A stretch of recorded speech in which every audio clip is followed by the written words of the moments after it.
ඊට පස්සේ රෝම ඉලක්කම් 4 යනවා.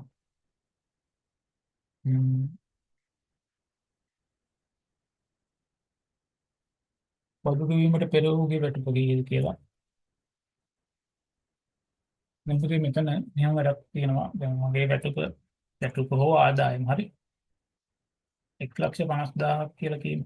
ලක්ෂයක් නම් බදු සීමාව ලක්ෂයකට වඩා වැඩි ඒවාට නම් ගන්න මේකෙන් ලක්ෂයක් අඩු කරාම එයා 50,000යි. මම උදාහරණයක් කියන්නේ. හරිද? ඉතින් මේ 50,000න් රුපියල් 10,000ක් මම බදු විදියට ගෙවනවා කියන්නේ. 10,000ක් බදු විදියට ගෙවුවොත් මට ඉතුරු වෙන්නේ අර ලක්ෂ සීමාවට වඩා වැඩි බැටුකින් රුපියල් 40,000. ඒකට මගේ බදු ගෙවුවට පස්සේ ඉතිරි වෙන මුළු වැටුප වෙන්නේ අර ලක්ෂයට මේ 40,000 එකතු වෙනවා. ඒකට 1,40,000ක්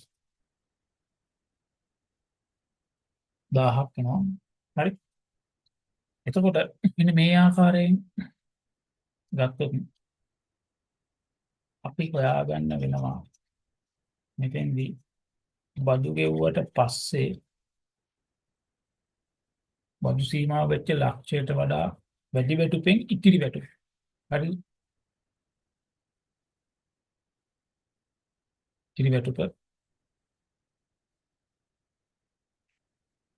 ඒක අපි ගන්න වෙන්නේ 1,18,800න් අර බදු සීමාව වෙච්ච ලක්ෂය අඩු කරගන්න.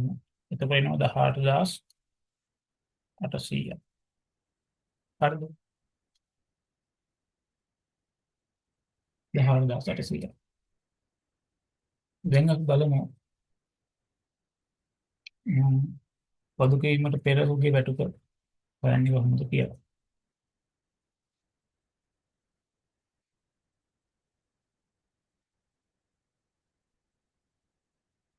මෙන්න මෙතනදී අපිට පහසුයි ඔයගොල්ලන්ට එකපාරට විතර ගන්න පුළුවන් නම් ගන්න. වඩා පහසුයි මෙන්න මේ වගේ සම්බන්ධතාවයක් ගොඩනගා ගන්න එක. දැන් අපි බද්ද ආදායම් බද්ද ගන්නනේ ඒගොල්ලෝ දැන් සීමාවට වඩා වැඩි වෙන වැටුපේ ප්‍රමාණයට. හරිද? ඒතකොට ඒක තමයි 100%ක් කියලා ගන්නෙ. ඒක නැතුව ආදායම් බද්දක් ගන්න බෑනේ. හරිද? ඒක වැඩි වෙන සීමාවට දාලා යටි ප්‍රමාණය තමයි 100%ක් කියලා ගන්න. ඒක මූලික වෙන්නේ. හරි. එතෙන්දී අපි නිකන් හිතින් තර්ක කරලා ගන්න පුළුවන්. හරි කටපාඩම් කරන්න ඕනේ නැහැ මේවා. හිතලා ගන්න පුළුවන්. හරිද? එතකොට මේකේ ලක්ෂයේ බදු සීමාවට වඩා වැඩි වැටුපේ ප්‍රමාණය 100%යි. ආදායම් බදු 106යි. ඒකෙන් 106 අඩු කරාම බදු ගෙවුවට පස්සේ ලක්ෂයට වඩා වැඩි වැටුපේ ඉතිරි ප්‍රමාණය 194 වෙනවා. ඒක තමයි 18,800ක් කියලා කියන්නේ. හරිද? එතකොට ඒක 194යි. එහෙමනම් අපිට එතනින් හොයාගන්න පුළුවන් 194ට දාලා කොට 18,800ක් දීලා තියෙන නිසා. ඒ කියන්නේ බදු ගෙවූ පසු ලක්ෂයකට වඩා වැඩි වැටුපේ ඉතිරිය වෙච්ච 18,800 තමයි 194ක් කියන්නේ. එහෙනම් ඒකෙන් අපිට හොයාගන්න පුළුවන් බදු සීමාවට වඩා වැඩි වැටුපේ ප්‍රමාණය. හරිද? කියන්නේ 100%. එතෙන්දී අපි යන්නේ මෙහෙමයි. මෙන්න මෙතනින් මේ දෙන්නගෙන් තමයි සම්බන්ධ කරගෙන හොයාගන්නේ. 194ක් කියන්නේ 18,800යි. එහෙනම් අපි 100ට දාලා ඒක හොයාගන්න වෙනවා. 100 කියන්නේ බදු සීමාවට වඩා වැඩි වැටුපේ ඉතිරි ප්‍රමාණය. එහෙනම් මෙතෙන්දී මේ 194 කියන්නේ 100න් 94යි. කොටස් 94ක් තමයි 18,800 වෙන්නේ. එහෙනම් 100ට දාලා කොට හොයන්න 94න් බෙදලා 100න් ගුණ කරගන්න වෙනවා. 18,800 18,800 ගුණ කරගන්න වෙනවා. 94න් 100න් සරලවම කිව්වොත් අර 194 කියන එකේ 50 පරස්පරයෙන් ගුණ කරගන්න. අපුන්ට පැහැදිලිව පේන්න ඕන 94 ඒවා දෙකක් තමයි 180ට වෙන්නේ කියලා. 90 ඒවා දෙකක් 180යි. 4 ඒවා දෙකක් 8යි 180යි. නම් 8යි එතන මේ 180ට කැපුණාම 2යි. 2යි බින් 2යි 2යි කියන්නේ 200යි. 200 100න් ගුණ කරාම 20000ක් එනවා. දැන් රුපියල් 20000. එහෙනම් මේ 100ට බදු සීමාවට වඩා වැඩි ප්‍රමාණය ඉන්නේ ලක්ෂයට වඩා වැඩි ප්‍රමාණය රුපියල් 20000යි. එහෙනම් බදු ගෙවීමට පෙර ඔහුගේ වැටුප හොයාගන්න පුළුවන්. අර ලක්ෂ්‍ය සීමාවට වඩා ලක්ෂ්‍යෙත් තියෙනවානේ. ඒතකොට ඒ ලක්ෂ්‍යට බදු පෙර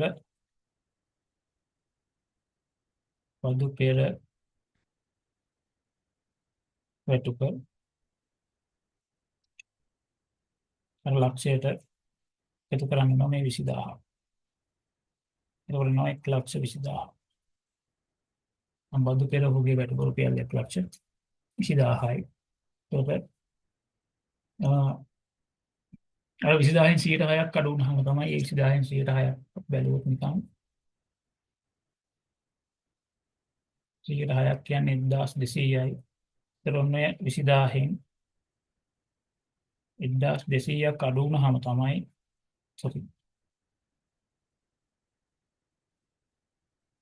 1200ක් අඩු වුණාම තමයි 18800ක් ලැබෙන්නේ.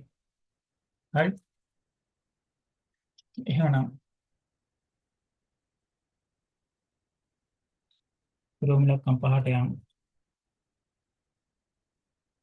රෝමිලක්කම් පහ කියන යම් අවස්ථාවක බදු අය කර ගැනීමේ සීමාව ඉහළ දැමීම නිසා ජනක ආදායම් බදු ගෙවීමෙන් නිදහස් වේ.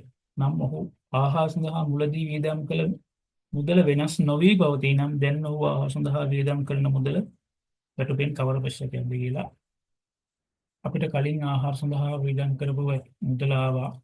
අපි ඒකට යන කීයක් ආවද බලන්න. ආහාර සඳහා ගත්ත 19800යි. මේ තියෙන මම මේ රතු පාටින් හැලයක් කියන්නේ 19800යි. එහෙනම් ඒ මුදල නොවෙනස්ව පවතින. හරි. වෙනස් වෙන්නේ නැහැ.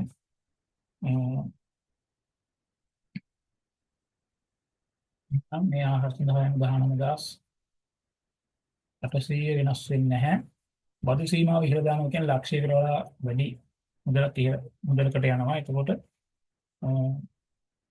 අර 1,20,000ට ඒ කියන්නේ යාගේ වැටුප 1,20,000 නේ 20,000ට වඩා වැඩි මුදලකට යනවා බදු සීමාව. ඒකට යාට බදු ගෙවන්න අවශ්‍ය වෙන්නේ නැහැ. අපෙන් අහන්නේ පදන් දැන් නම් ආහාර සඳහා වියදම් කරන මුදල වැටුපෙන් කවර ප්‍රතිශතයක්? ඒකට වැටුප 1,20,000 යාගේ අතට එනවා. ඒක ප්‍රතිශතයක් විතර ගත්තොත් වැටුපේ ප්‍රතිශතයක් නැහැ 1,20,000 හරියට දානවා. අර වැටුපේ ආහාර සඳහා ගේ ප්‍රමාණය ලවයට දානවා 19800. ඒක 100%න් ගුණ කරනවා. ප්‍රතිශතයක් වැරදි ඔයගොල්ලෝ දන්නවා. ඒ අහන මුළු කොටස හරියට දාලා අදාළ කොටස ලවයට දාලා 100%න් ගුණ කරන්න වෙනවා. දැන් මේ බිංදුව දෙකට මේ බිංදුව දෙක කැපෙනවා. මේ බිංදුවට මේ බිංදුව කැපෙනවා. මේ බිංදුවට මේ බිංදුව කැපෙනවා. 190ට 12න් බෙදා ගන්න ඕනේ.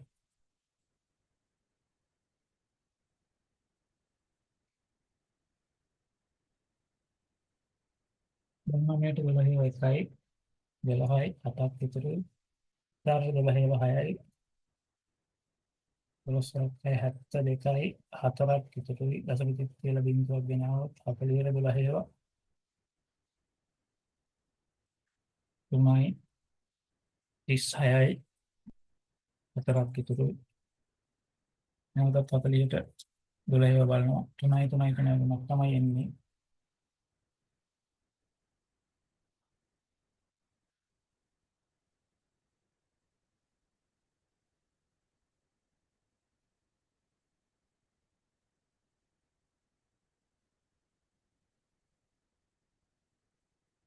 ඇත්තට චුටි මෙතන 6ක් විතර වෙන්නේ මට වගේ.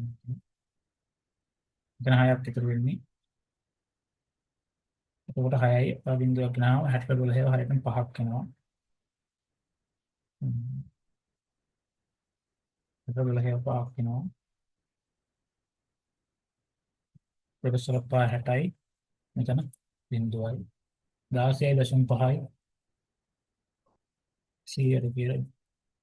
හරි. ඉතින් මේකේ පොඩ්ඩක් කල්පනා කරන්න තියෙන මෙන්න මේ රෝමිලක්කම් 4 මෙන්න මේ කොටස. ඉතින් මේක නැවත නැවත කියවලා අවබෝධ කරගෙන මේ වගේ ගැටලු හදන්න උත්සාහ කරන්න. ඒකෝර මේ වගේ ගැටලුවක් ඔයාලට පහසු වෙන විශ්න ගන්න පුළුවන් වෙනවා. මම තවත් මේ වගේම ගැටලුවකින් අපි ඊළඟ වීඩියෝ එකෙන් හම්බ වෙමු.